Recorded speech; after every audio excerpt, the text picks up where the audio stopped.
Hello and welcome to Your New Jersey. I'm Lisa Marie Falbo. On today's show, we'll learn about a new exhibition at the New Jersey State Museum. We'll also get some life-saving pool safety tips from Fairfield Police Sergeant RJ Casandino. But first, Reno's Appliance has been a Paterson mainstay since it was founded in 1951. Joining us now to talk about this multi-generational company and how they serve the community is its president, John Cioletti. John, how are you? I'm very good. Thank you for having me, Lisa. Absolutely. Well, you and your family have been Paterson mainstays for over 70 years at this point. Tell us about how you got established in the community. Well, originally, my maternal grandfather was involved in the silk industry in Paterson in the 20s. So we go back quite a ways in Paterson itself. My father's family and my father learned his trade in Paterson.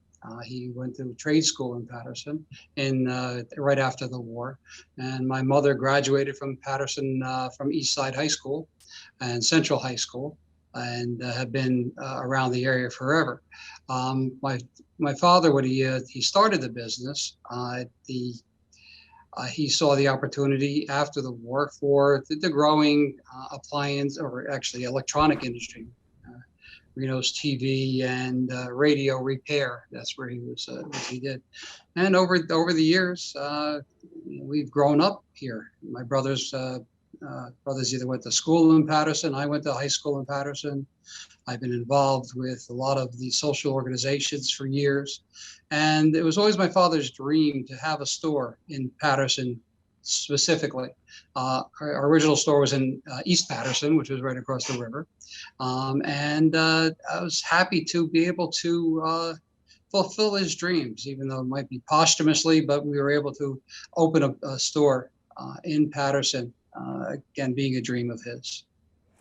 That's a lot of pressure on you, though, right? I mean, when you hear about these multi-generational companies, I feel like the pressure mounts more and more as time goes on.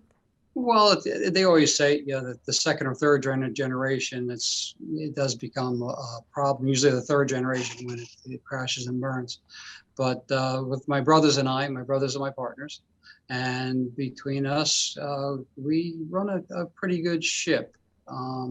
We've taken the business from a little mom and pop organization to where we are today, approximately 60 employees, serving the community, and again, trying to give back wherever we can, because we know we're fortunate. We're fortunate to have what we have.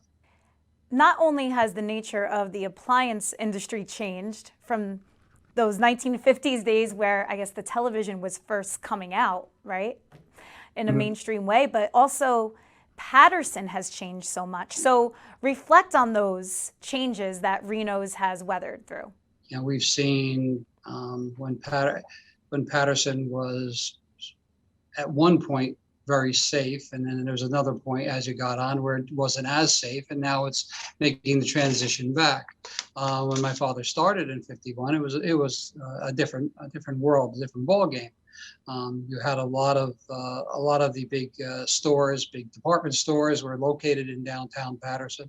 The change in the '60s. You're going with the Vietnam War changing things.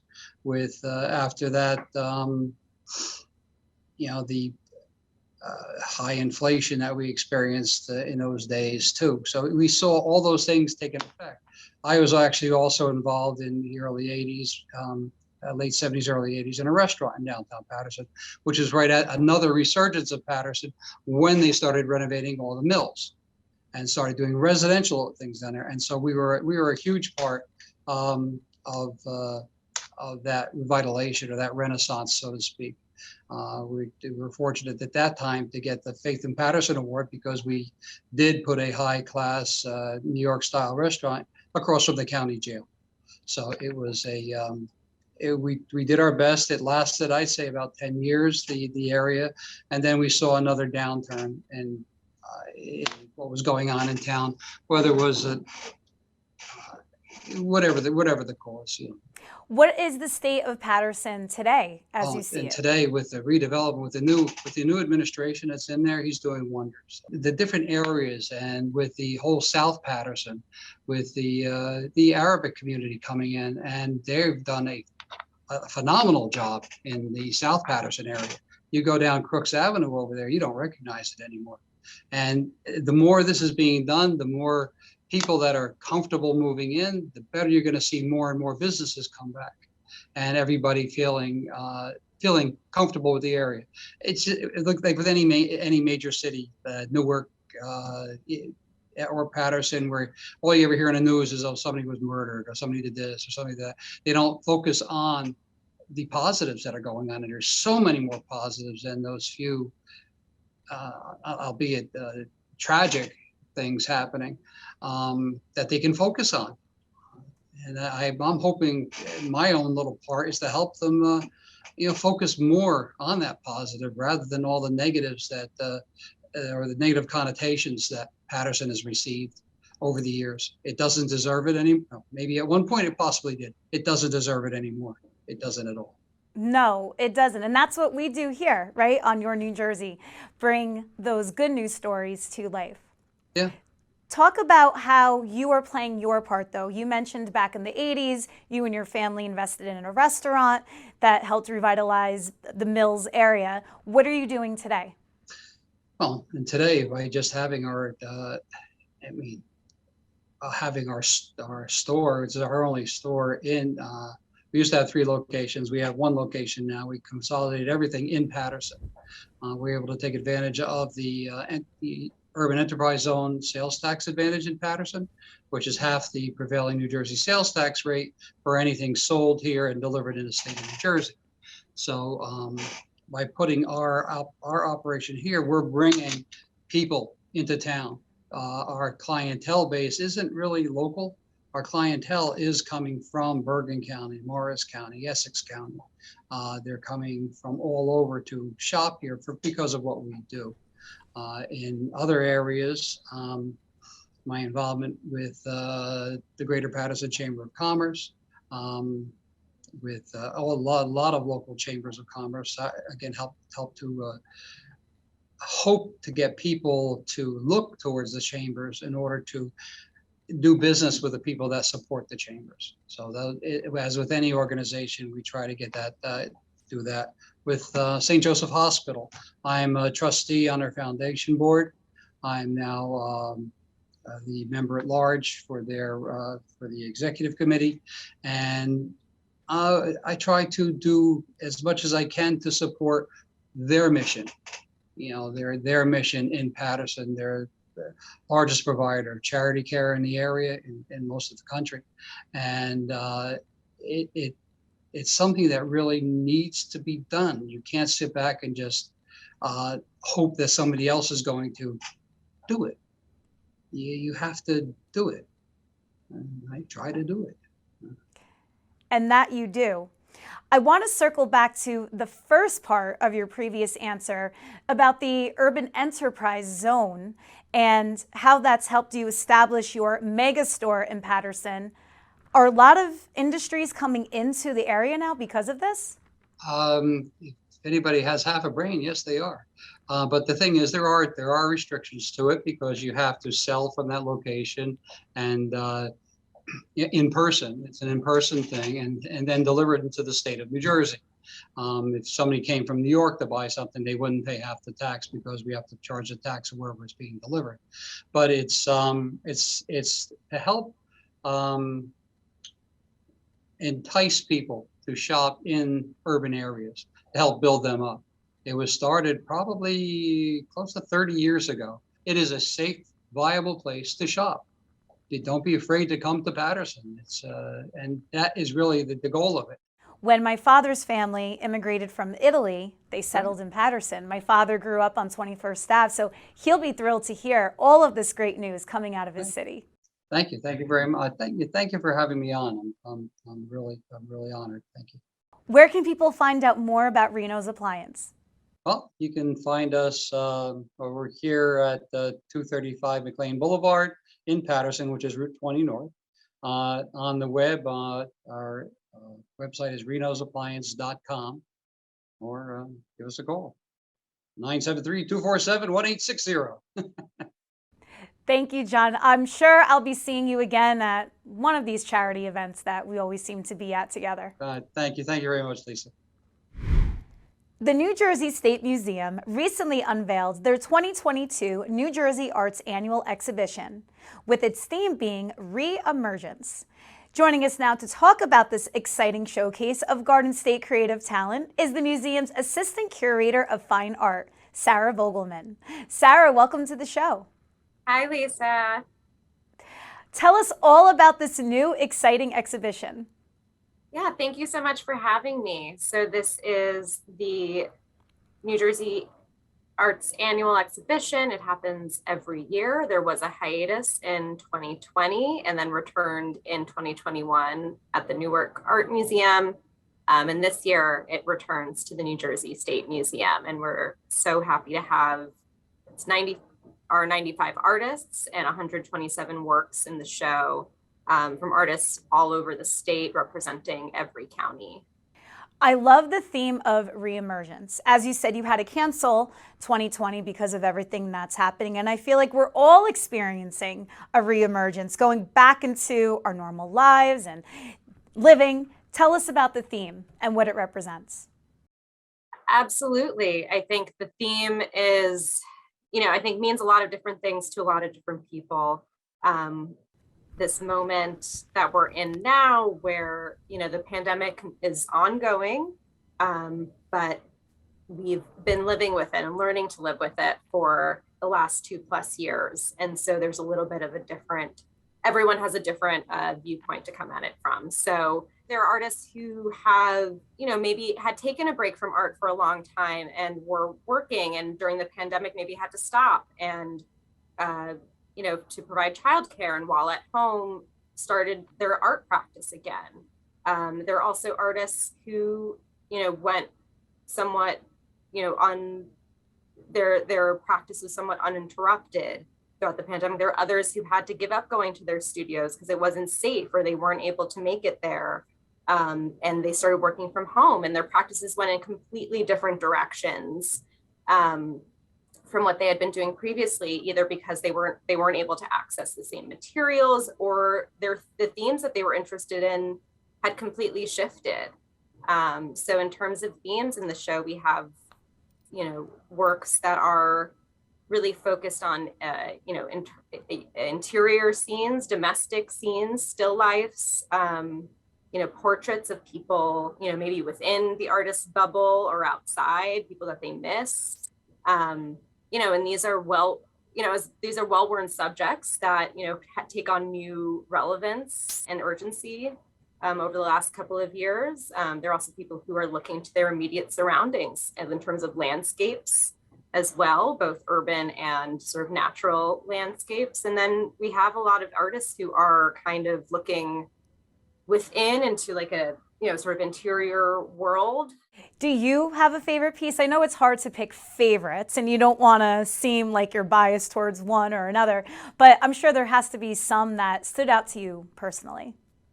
We had this influx of incredible submissions, more than I think we're used to. We had almost 2,000 submissions from almost 400 artists. And so we really had to whittle that down to just the 95 and 195 artists and 127 works, which was, that's already a lot to include in one show. I don't have a favorite. It's okay. It's okay. Yeah, it's a really a remarkable selection of works that we're able to show from, all of these incredible artists from all over the state. These wonderful, wonderful makers. You mentioned how you had such a high influx of submissions. How did you select the pieces that are shown? So we had a jury process. So I was one of the jurors as well as the curator of the show. And my co-juror was Margaret O'Reilly, who is the executive director of the New Jersey State Museum. And she and I had originally planned think it was two days and maybe like a half day extra just in case, to sort of really look through every single submission. And it ended up, we weren't prepared for the number of submissions that we got, and we ended up having to extend that schedule, and I think jury for 5 or 6 days. So it was a really wonderful process where she and I looked really carefully at every single submission and thought about the theme of this year, to try to really pull out the works that we felt were really speaking to this theme of reemergence. All of the artists are New Jersey based. Talk to us about some of the marquee names maybe that are included in the exhibition. Yeah, it's been a really wonderful experience. I am new to the museum. I just started in January, and I'm, new to sort of the New Jersey art world. So it's been a real pleasure and a great opportunity for me to get to know some of these local artists. And there are a couple of, there are 95 of them, and they're all excellent. A few that I'd sort of come across previously included artists named Pam Cooper, Caroline Burden, Theda Sandiford, Dante Hayes. We really have a tremendous group of artists. So you mentioned that you are new to the New Jersey art scene. Tell us about your background. Yeah, right before this position, I was working at the Philadelphia Museum of Art as an exhibition assistant for the Jasper Johns retrospective, Jasper Johns Mind Mirror, that was on view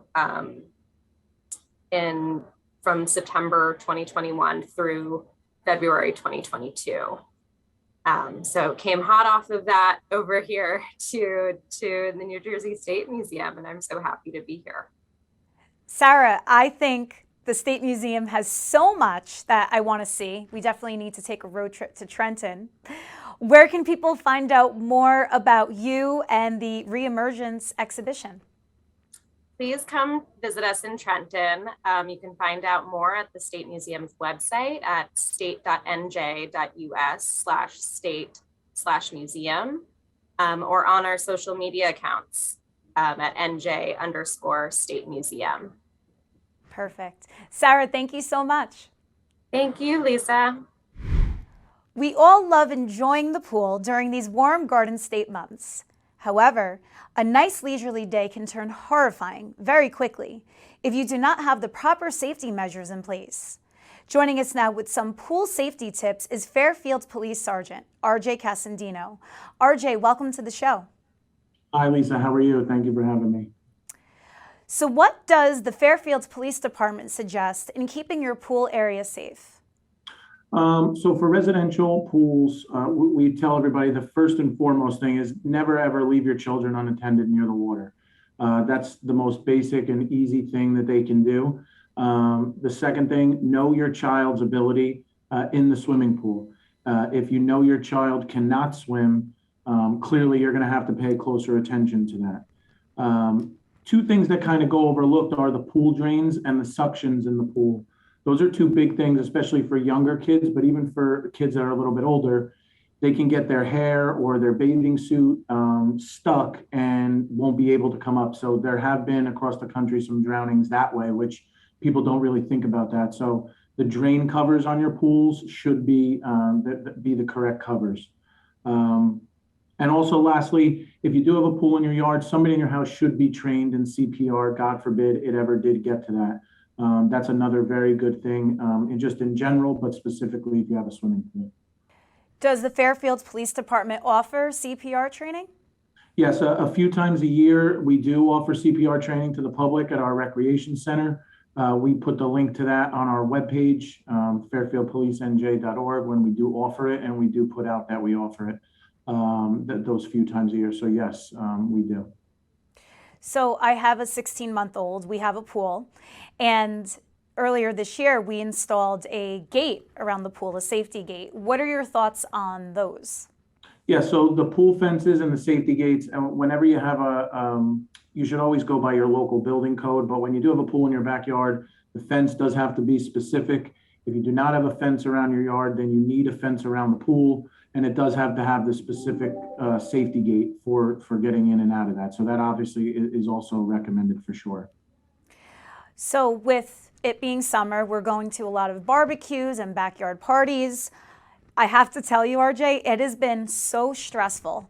I want to have fun, but with being near pools and her running around all over the place, it's very hard to enjoy yourself. As a father of three, you can imagine. Of course. What are some tips for when you're at someone's house and maybe they don't have the safety gate, or if you're at a hotel or a resort down the shore? What do you suggest? Well, and obviously, one of the parents, unfortunately, like you said, you're at a barbecue and everybody wants to go and have a good time, but somebody really has to be, you should be specific. Assign one of the parents to watch for a certain amount of time. There are also services now. I've been to a couple barbecues where people have had them, and they're quite affordable. If people are having something at their house, you can have a lifeguard come in for those few hours just to watch over your pool. So those services are out there. If you look it up online, there's a lot of different people that offer that. Also, when you're bringing your kids to one thing I didn't mention, you can start taking your kids for swimming lessons as early as 6 months. I would really encourage people to do that. It's amazing. Some kids now are learning how to swim at 1 and 2 years old, where they're more comfortable swimmers than some adults, just because that's out there as well. There's so many different flotation devices that for kids that they can be wearing. That's what we do when we bring our kids to a pool. Our 2 older ones know how to swim, but the youngest, who's 4, we always have one of those puddle jumpers on him or something on him. Nowadays there's so many different things you could put on that really just keep them above the water. Obviously, that's not a fail-safe for any of the things we've already said, but it'll prevent them from going under the water for a prolonged period of time. So there is a lot of things you can do to hopefully at some point, get to feel more comfortable with that. Yeah, we're trying swim lessons, not really going that well, No. but we're warming up to it. How many pool incidents do you see at the Fairfield Police Department? So we do have a couple hotels in town that have pools. That seems to be where we've had, I guess you could say, the most of our issues. There really have not been many. Usually every year there might be 1 or 2. We recently did just have one at a hotel with a 12-year-old child, did not know how to swim, was in the pool. I don't know that it was actually a drowning incident. I think they just took in some water. But that seems to be, for our area, for Fairfield, where we would have those incidents, would be at the hotel pools. A tip that I maybe want to share with you and our audience that my husband and I have implemented is we don't bring our cell phones in the backyard when we're in the pool with her. And it's always the 2 of us with her. And, because you get a phone call, you get into a scroll hole, right? You get distracted with these phones. Definitely. So we don't want them nearby. We want to be totally hyper-focused on her. What do you say to that? Yeah, absolutely. Distractions as a whole, but nowadays, obviously, cell phones, laptops, tablets, when you're by the pool, you want to sit out with that. Obviously, strongly would advise against that. The distractions have to be kept to a minimum. Listen, it's just as the same as if you're driving a car. If you're watching over kids in a pool, it's the same type of thing that could happen, which could be tragic. So it's keeping distractions to a minimum is especially cell phones, is best for sure. So heaven forbid something does happen. How much time do you have to get the person drowning to safety? So the thing with a drowning victim, other than if they went into a straight cardiac arrest, you do have, obviously as soon as possible. But with water incidents, especially in colder water, usually you do have a little bit more time just because of the way that it is in the body. But obviously, as soon as you see that, pull the person out of water. If it's been for, listen, if it's a minute or 2, if it's any longer than that, most likely the person's not going to be breathing. And you're going to have to start performing CPR immediately. If the person comes back to consciousness after performing CPR, should you call an ambulance anyway to get them to the hospital? Yes, absolutely. They should go get checked out. The thing is, depending on how long they were under the water, depending how long that their heart was not beating and they were not breathing. There's always the possibility for other things that could happen, brain damage, to organ damage, just because of the lack of blood flow. So no matter what, you should always go get checked out, God forbid if something like that happens.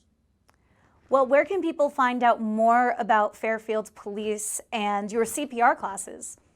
Yes, it's fairfieldpolicenj.org. So we will put that out on our website periodically. I think we're going to have one. I don't know that we've had one recently. I know we did one in the wintertime. I think we'll be doing another one in the fall. So if people just follow, whenever we announce that, we put it on our social media, our Facebook, our Instagram, and our website, as I mentioned before. So we would update it through there. Great. Thank you, RJ, for coming on here and sharing these very important and life-saving tips. Thank you very much for having me, Lisa, and have a good weekend. Thank you for watching another episode of Your New Jersey. I'm Lisa Marie Falbo. We'll see you back here next week.